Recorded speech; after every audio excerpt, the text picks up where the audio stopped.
Good afternoon, villagers and soldier by bloods. Welcome to the Philosophy Show, where we open up your minds, explore morality, and engage in meaningful conversation. I'm your host, Tweezy the Don, and I'll be guiding you through the discussion today on the ancient wisdom that still holds truth today. Inspired by The Richest Man in Babylon by George S. Clason, we'll dive into some timeless rules for financial success. How to keep a lean purse. Later on, I'll share some personal reflections from the Memoirs of a Forgotten Father. And then later on, we'll talk about Trump, Elon Musk, and DOGE and how it's affecting the digital currency. So just go get you some coffee, come back, and enjoy the lesson. The Richest Man in Babylon. The rules to keep a lean purse. Save a portion of your income. 10% of all earnings should be saved and invested. Minimum. Control your expenditures. Spend less than you earn by distinguishing between wants and needs. Figure it out. Make your goal multiply. Invest wisely and make your savings work for you. Guard your wealth from loss. Avoid risky investments and seek counsel from wise individuals, not your crackhead cousins. Ensure a future income. Plan for your retirement and protect your family's financial security. Increase your ability to earn. Invest in learning and self-improvement to increase your skill set and earning potential. Give back to the community. Share your wealth responsibly and contribute to your society's growth. Please do that. How can applying these rules shape our financial future? Well, by saving, investing, and making wise decisions, individuals can achieve financial stability and wealth. Ignoring these rules may lead to financial hardship and poor money management. What are some practical ways to apply these principles in today's world? Automatic savings, budget carefully. You know what budget is, right? Educate yourself on investments and financial planning. Surround yourself with mentors and advisors who proven financial success. Money is a tool, and how we manage it reflects our mindset, habits, and long-term goals. So that's the psychology of this, man. You have to think of money as a tool. What is the difference between spending on needs versus wants? Distinguishing wants from needs helps keep unnecessary spending in check. You may ask, how can wealth building be sustainable? Consistent savings, wise investments, and reinvestment of earnings into profitable opportunities. I'm going to let y'all know this. Saving is key. And saving without touching, which is saving, is key. The longer you save, the better off you'll be. Simple. Whether it's building wealth, managing your money, or planning your future, these lessons from Babylon are relevant today as ever. What's one financial habit you've implemented that helped you build wealth?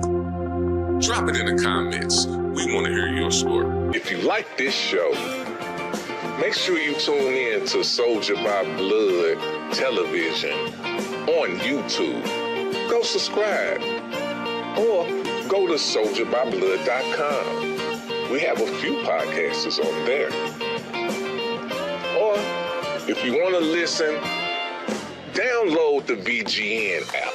It's on iOS or Android. Download it for free. When you sit back and straight think about what you really want in the world, not bullshit, bull pucky. I don't want to be cussing, trying not to cuss. And I've been doing good as far as on the podcast. But I just when I think about desire, desire is like, that's a passion. It's like something you get up for every day. You know what I'm saying? So it really took me to another level, when I actually sat back and thought about, what do I desire? Good question for y'all too, man. What do you desire? What do I desire? My goodness. What a question to ask. I desire freedom. Freedom to move as I wish. To shape my world as I see fit. Freedom to build, to create, to uplift. And above all, I desire to help. But not just anyone. No, my purpose lies in aiding those who are substantial, those who carry weight, those who, in turn, will reciprocate, for energy does not dissipate, it moves, it grows, it transforms. And that is what I seek. A reality of elevation, of constant growth, of unshakable happiness. A cycle of giving and receiving, of lifting and being lifted. That is my vision, my purpose, my undeniable truth. But to manifest such a reality, desire alone is not enough. One must truly crave it, pursue it with unwavering intent. One must become the force that draws it into existence. And so I refine myself. I elevate my own being. I scope my mind, my actions, my very essence into the foundation of what I wish to see. This is not a wish, though, nor a distant dream. It is my reality. It is my path, and at the end of the day, what I desire is not just what I want, it is what I will have. Because I am creating it. Because I am it. What's your desire?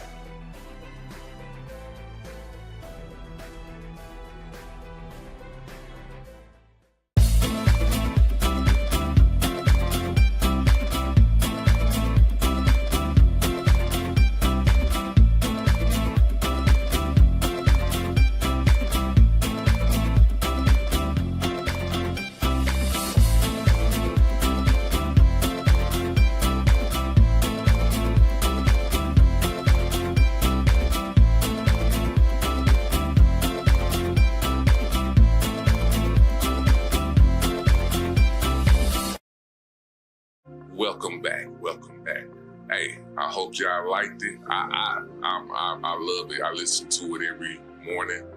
It helps me stay focused, and it really motivates me. So I like that, man. About my week, man, my week and my weekend has been cool. It's been great. Them 2 snow days kind of suck, you know what I'm saying? Because I'm on a mission to stack my greens. So, but it didn't stop nothing. It really helped me catch up on some podcast stuff and got me some information to help my peoples out who support me. And I appreciate y'all, man. Shout out to everybody out there that's supporting the cause, man, because that's what it's about. I hope that the podcasts that I'm bringing y'all are informational and help y'all in many other facets than just entertainment. Me and coinciding with BGN, we're here to help teach the masses than just blind them with boo-boo. But to each his own too, you know what I'm saying? So with that being said, man, we're gonna go to a quick break and then we'll be back with Trump and Elon Musk, DOGE, and all that mess. See y'all in a minute.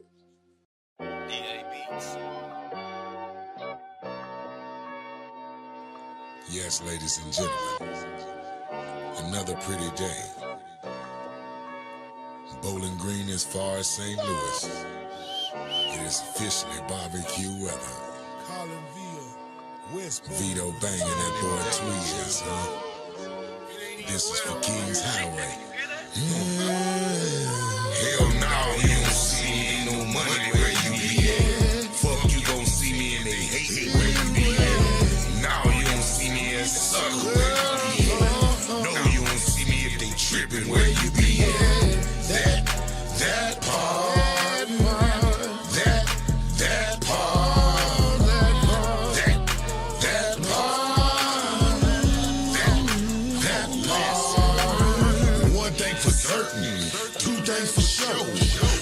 Invited, motherfucker, don't go.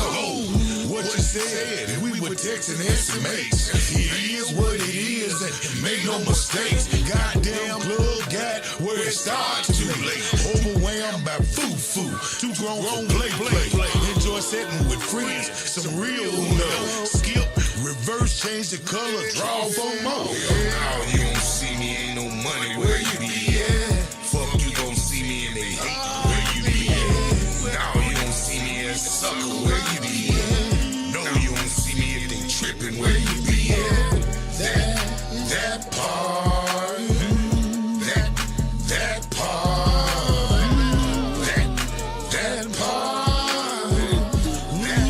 That part. When I step up in the place, that's guaranteed money. A lot of smiles and grins, but I don't see nothing funny. Had to cut them clowns short. No, I don't play dummy. Setting up the table cause I know the meal is coming. I don't fuck with who you fuck with, I don't see the point. If I'm smoking big blunts, why you rolling joints? Never legal with the promos, the people choice champ for Bowling Green and Collinsville, I'm stamped. We made a count, why you hating on me?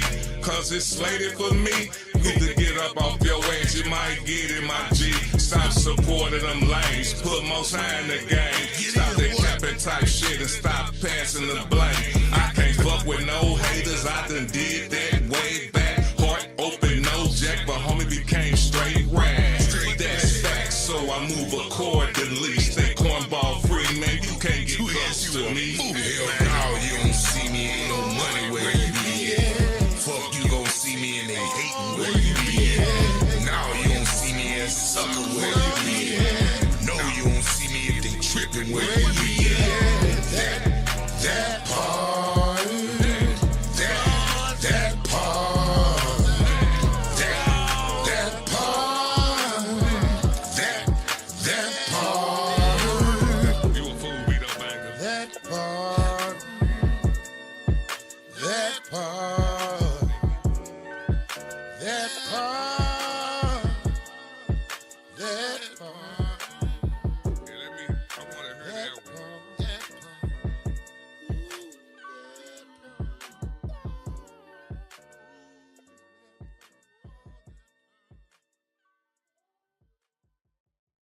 All right, now, we're back, and we're talking about Trump, Elon Musk, and DOGE, and, you know, I got to look at my paper for this because I'm going to break down a little bit of a few things before we go into this video, because the video is really about, you know, people is just really going at Trump and Elon for what they perceive that they're doing.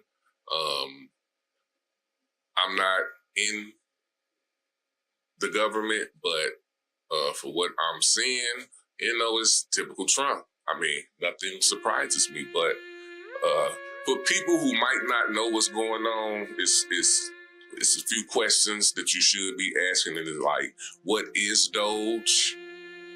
And why is it relevant to Trump and Elon's strategies?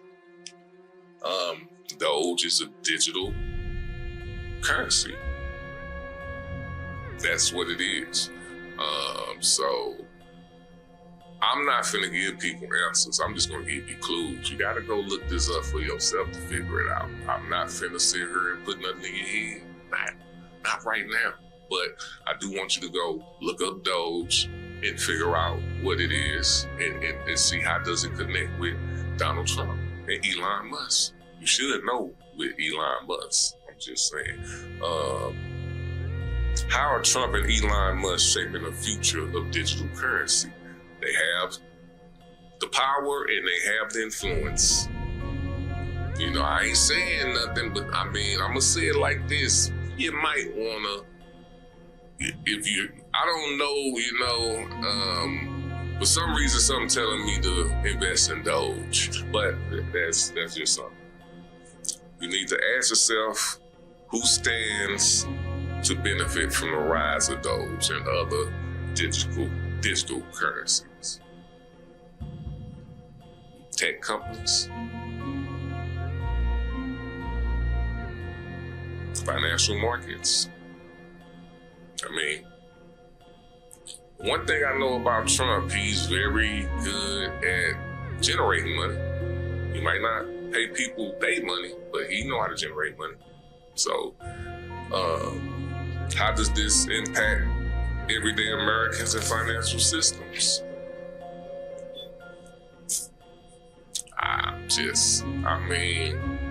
It's people that got Bitcoin. I know I'm investing in Bitcoin. You know what I'm saying? So the potential for wealth creation or loss and the broader impact of inflation, investment strategies, and financial freedom, you know, that could work either way, you know, if you're on the right side of it. Because I know one thing when it comes to Trump, it's good times and it's bad times. It all depends on what side you're on. You know what I'm saying? And how much money you got. So I'm finna show you this clip, and then we'll get back at it.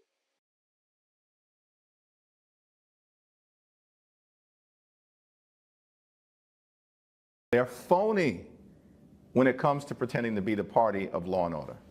We've seen as Trump has kind of heaped more and more influence onto Elon Musk, this lack of adherence to any facts. I mean, this notion, the lie that $50 million worth of condoms were being sent to Gaza when that wasn't the truth, and yet these people who have these massive platforms will say them anyway, knowing that, okay, if anything is wrong, we can just go back afterwards and try and fix it. But by that point, the toothpaste is already out of the tube, right? That ship has already sailed.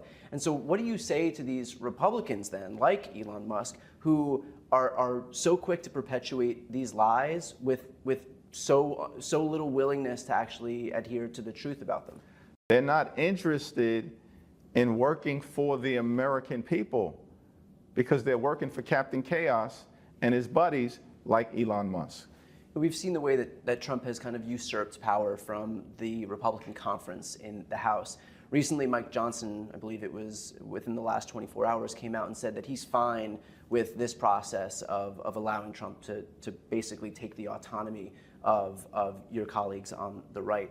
What's your response to Mike Johnson, who, instead of jealously guarding the prerogatives of the legislative branch, is content to contract that power over to Trump? We work for the American people. And the folks who send us to Washington to serve, to make life better on their behalf, to protect their interests, to give them an opportunity to experience the American dream. We don't work for Donald Trump.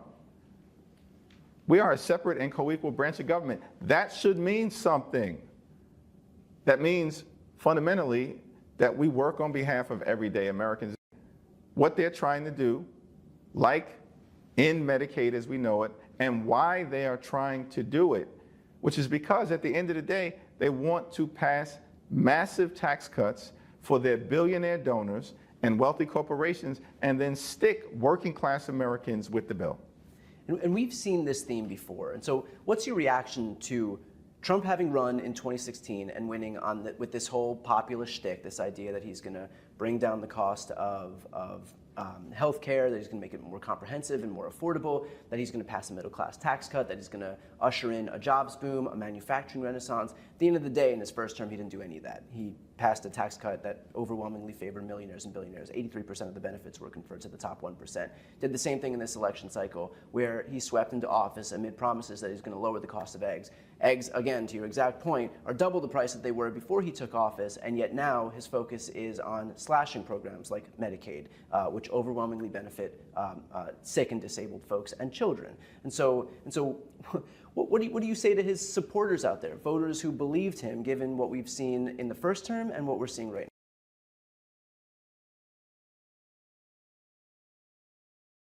now?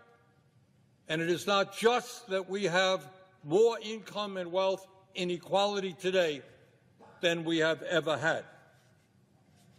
On top of all of that, the reality is that today we are moving rapidly under President Trump toward authoritarianism. More and more power resting in fewer and fewer hands. Mr. President, as we speak right now, Elon Musk, the wealthiest man on the planet, is attempting to dismantle major agencies of the federal government which are designed to protect the needs of working families and the disadvantaged. It is not Mr. Musk's responsibility. What Mr. Musk is doing is patently illegal and unconstitutional and must be ended. Mr. President, 2 weeks ago, President Trump attempted to suspend all federal grants and loans, an outrageous and clearly unconstitutional act. And as I hope every sixth grader, every kid in the sixth grade in this country knows, under the Constitution and our form of government, the President can recommend legislation. It is Congress, the House and the Senate, who control the purse strings. But in this move toward authoritarianism, it is not just the Congress that is being attacked. It is our judiciary. This weekend, the Vice President of the United States, a graduate of Yale Law School, who clerked for a Supreme Court justice, said that, and I quote, "Judges aren't allowed to control the executive's legitimate power," end quote. Really? I thought that one of the major functions of the federal courts is to interpret our Constitution and, when appropriate, serve as a check on the unconstitutional power of the executive. That's not just what I believe. That is what I suspect every legal scholar and lawyer in America understands to be the case. Further, Mr. Musk, meanwhile, has proposed, and I quote, that the worst 1% of appointed judges be fired every year, end quote, and he demanded the impeachment of judges that have blocked him from accessing sensitive Treasury Department files. No doubt, under Mr. Musk's rule, it will be him and his billionaire friends who determine who the worst judges are. And no, Mr. Musk, I must tell you, you don't impeach judges who rule against you here in the United States. You may or may not know this, Mr. Musk, but under the U.S. Constitution, we have a separation of powers, brilliantly crafted by the founding fathers of this country in the 1770s. Hey, now, y'all heard these politicians. You hear how they talking. You know, this is what's going to be going on for the next 4 years and beyond. And I don't know if it's a good thing or bad thing, but they're not telling lies. You know, they might be over stating and they're grandiose and all that, but that's part of politics. But it's some truth in there. So I'm really being prepared for it because I'm not slow. I done seen the government change. We done read about the government changing, you know? So what I've learned through what Trump has done is, first of all, minds can be manipulated, AKA influence, to a point where this Constitution is changeable. Our government can change. Now, as far as the people, we're here. So, you know, I don't really, I'll just go back, because once the election was over, I saw what was what. And people, I'm in a minority of how I think about the Constitution and how I want to live in America. We're in a minority now. We didn't win the election. So that's what I'm understanding now. It's like it's more people thinking something else than what I'm thinking. Like, I'm happy as an American. You know, I'm not saying I don't have no problems, but I'm very happy. I'm very blessed. So I don't understand people who's not and think that foreigners are this and all that other stuff. It don't matter to me. You know what I'm saying? So I'm just understanding that people are on whatever they're on and they're living their life. So there's a lot of people that just don't like the Constitution. And obviously they must don't like democracy. So I got a feeling in this 4 years, and depending on who come after him or however the country go, I mean, I hope y'all peeping that it's a measles outbreak right now. And it's because people like Trump and the Republicans push that vaccinations are bad. I mean, look where it's at. It's in Texas. So come on. So, you know, it's like we gotta, you know, I gotta go with what Prime be saying. Keep the main thing the main thing. You know what I'm saying? And the main thing is taking care of Americans. Because we the one who make this country. All them billions of dollars they send into people, it's coming from the people that's working there. You know, so that's all I gotta say about that, man. What y'all think? Do you think Trump and Elon are influencing the future of money in a positive or negative way? I just want to know. Are you investing in digital currency? Are you? Are you investing in digital currency like DOGE? Hey, drop your comments in the message. Yeah. Welcome to Louis Wood, baby. Where your dreams can come true. Holy shit. They running, we gunning. From the bottom to the top, make something out of nothing. Up the ground, we hustling. We getting to the money, you better get a ducking. Spray the scene with the Draco. Nobody make a move unless we say so. Blood in, blood out. Yeah, about clout, we all about getting dough. We all about getting dough. We all about getting dough. We all about getting dough. Next week, we're tackling another powerful topic. So stay locked in. I'm Tweezy the Don, reminding you, your financial habits shape your future. Build wisely, take action, and we'll catch you on the next episode of the Philosophy Show.